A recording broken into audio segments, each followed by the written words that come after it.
سب سے بڑا کام جو ہم کر رہے ہیں اور جو منہاج القرآن کی پہچان ہے پوری ورلڈ میں، وہ یہ کہ دین کو انتہا پسندی سے ہٹا کر دین کو اعتدال اور ماڈریشن کا تصور دے لوگوں کو انٹروڈیوس کروا رہے ہیں۔ اب انتہا پسندی عقیدوں میں بھی ہے، شخصیتوں میں بھی ہے، طریقوں میں بھی ہے لوگوں کے اندر، اور انسانی عالمی سطح پر بھی ہے۔ ہر سطح کی انتہا پسندی کو ختم کرنا چاہتے ہیں۔ سو جن لوگوں کی طبیعت میں اعتدال اور ماڈریشن نہیں ہے وہ ہمیں پسند نہیں کریں گے۔ میری بات سمجھ گئے؟ جن لوگوں کی طبیعت میں انتہا پسندی ہے، فتویٰ لگانا، مسلمانی سے خارج کرنا، سنیت سے خارج کرنا، غیر سنی بنانا، کافر بنانا، مرتد بنانا، جن لوگوں کی طبیعت اور زندگیاں اسی کام پہ لگی ہوئی ہیں اور کام ہی کوئی نہیں ہے، ان سے پوچھو کہ آپ نے زندگی میں کتنے لوگوں کو داخل اسلام کیا؟ صرف ایک سوال کرو، جواب نفی میں ہوگا۔ داخل اسلام ایک بھی نہیں کر سکے اور خارج از اسلام ہزاروں کو کر چکے ہیں۔ آپ میری بات کو سمجھ رہے ہیں؟ تو ہم دین سے خارج نہیں کرتے، ہمارا کام خارج کرنا نہیں، ہمارا کام داخل کرنا ہے۔ جو لوگ اہل سنت کے عقیدے سے بھٹک گئے تھے غلط اعتقادی وجہ سے، ہم ان کو اہل سنت میں داخل کرتے ہیں، کسی کو اہل سنت سے خارج نہیں کیا۔ تو اعتدال سے، محبت سے، اور پھر اگلی بات امپورٹنٹ یہ کہ اہل سنت عقیدہ جو منہاج القرآن کا کنٹریبیوشن یہ ہے کہ لوگوں کے پاس عقیدہ اور مسلک تھا، یہی عقیدہ اور مسلک اہل سنت کا، یہی سواد اعظم ہے، یہی الجماعہ ہے، اور یہی بخشا ہوا جماعہ ناجی ہے۔ آقا نے اسی کی خبر دی، یہ ہمارا عقیدہ ہے، عقیدہ درست ہے اہل سنت کا، یہی حق ہے، یہی سچ ہے۔ مگر آج کے دور میں عقیدہ اور مسلک صحیح تھا مگر ان کے پاس دلیل اور علم ختم ہو گیا تھا، دلیل نہیں رہی تھی۔ کوئی پوچھے تو میلاد النبی، میلاد کیوں کرتے مناتے ہو؟ بس ایک روایت ہے، مگر اگر دلیل دینی پڑ جائے تو دلیل ہاتھ میں نہیں رہی تھی۔ میری بات سمجھ گئے؟ آپ عرس کیوں مناتے ہیں؟ اولیاء اللہ کو کیوں مانتے ہیں؟ کیوں ضروری ہے؟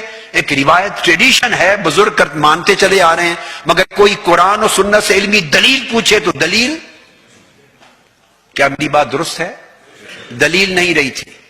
حضور کے توسل کو مانتے تھے، اولیاء کو، انبیاء کے وسیلے کو، مگر کوئی آپ کے ساتھ دو چار آیتیں غلط معنی بیان کر کے کھڑا ہو جائے تو آپ دلیل دینے میں کمزور ہو گئے تھے۔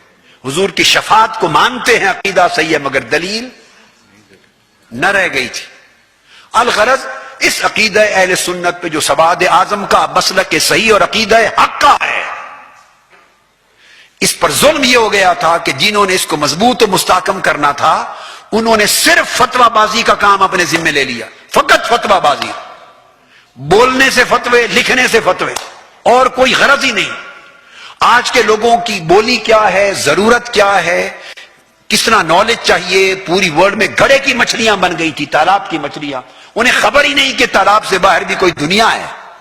عالم عرب میں اس عقیدے پر حملے کیا ہے، پوری دنیا میں اس عقیدے پر حملے کیا ہے، انہوں نے آنکھ ہی نہیں کھولی، دنیا میں گڑھے اور تالاب سے باہر نکلے ہی نہیں۔ انہوں نے مسلک کو، سواد اعظم کو اپنے اپنے ناموں کے اوپر محصور کر کے فرقہ، تنگ چھوٹا سا فرقہ بنا دیا تھا، اور بند گلی میں اندھیرے میں بند کر کے رکھ دیا تھا، اور دلیل نہیں رہی تھی۔ منہاج القرآن کا کنٹریبیوشن یہ ہے پچھلے 30-32 سال میں کہ منہاج القرآن نے اس مسلک کے سیاح کو، جو اعلی حضرت مولانا شاہ احمد رضا کا مسلک تھا،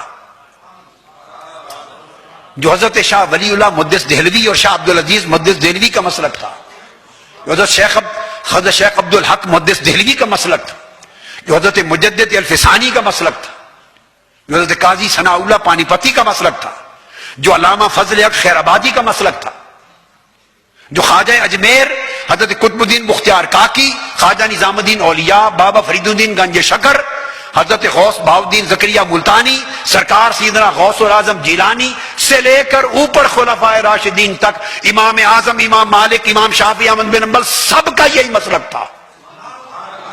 مگر اس دور میں آ کر اس مسلک کے لوگ دلیل سے معروم ہو گئے تھے، چونکہ جنہوں نے دلیل فراہم کرنی تھی انہوں نے فتوے کے ہتھیار اٹھا لیے، کافر بنانے لگ گئے اور مرید بنانے لگ گئے اور نذرانوں پہ پلنے لگ گئے اور اور لوگوں کو علم دینا، دین سکھانا، دلیل دینا، قرآن دینا، حدیث دینا، اور اعتراض کرنے والوں کا منہ بند کرنے کا کام چھوڑ دیا تھا۔ منہاج القرآن کا کنٹریبیوشن یہ ہے کہ 32 سالوں میں اس صحیح مسلک اور سواد اعظم پر قرآن اور حدیث کے اتنے دلائل کے سمندر بہا دیے ہیں کہ کوئی مخالف بھی اب سامنے سر نہیں اٹھا سکتا۔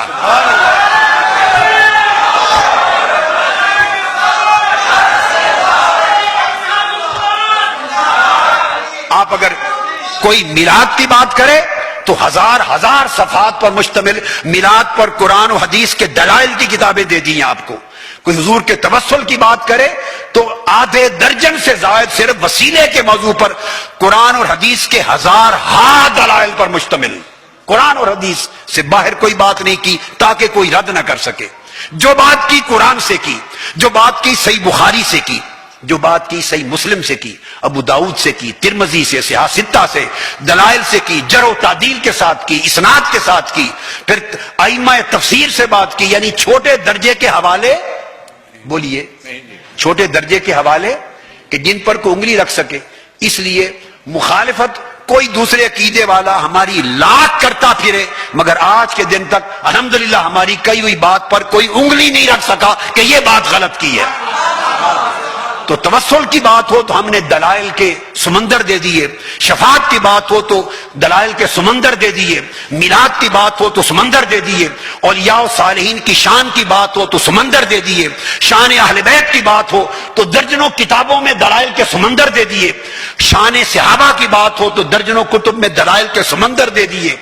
الغرض جس زیارت مزارات کی بات ہو تو سمندر دے دیے، جس ایصال ثواب کی بات ہو تو سمندر دے دیے، دست بوسی کا مسئلہ آئے تو سمندر دے دیے، جس چھوٹے بڑے مسئلے کو لے لیں، امام اعظم ابو حنیفہ کی بات ہو دلائل کے سمندر دے دیے، تقلید پر مذہب حنفی پر دلائل کے سمندر دے دیے۔ 30,000 احادیث کا ذخیرہ جامع سنہ میں نے تیار کر دیا، اور یہ 1200 سال کے بعد اسلام کی تاریخ کا 1000 سال 1200 سال صحاح ستہ کے بعد حدیث پاک کا سب سے بڑا ذخیرہ تیار ہوا ہے جو میں نے دیا آپ کو۔ تو منہاج القرآن نے جرم یہ کیا ہے، منہاج القرآن نے گناہ یہ کیا ہے کہ ان بے دلیلوں کو دلیل دے دی ہے، جن کے پاس علم نہیں تھا انہیں علم دے دیا ہے، اور آپ کے اعتماد کو اتنا پختہ کر دیا ہے، آپ کے کانفیڈنس کو اتنا مضبوط کر دیا ہے کہ اب کوئی شخص آپ کے سامنے سر اٹھا کے بات نہیں کر سکتا۔ کوئی ایک اعتراض کا جملہ بولے، آپ جٹ میری 10 کیس کے خطابات کی اس کے ہاتھ میں دے دیں گے۔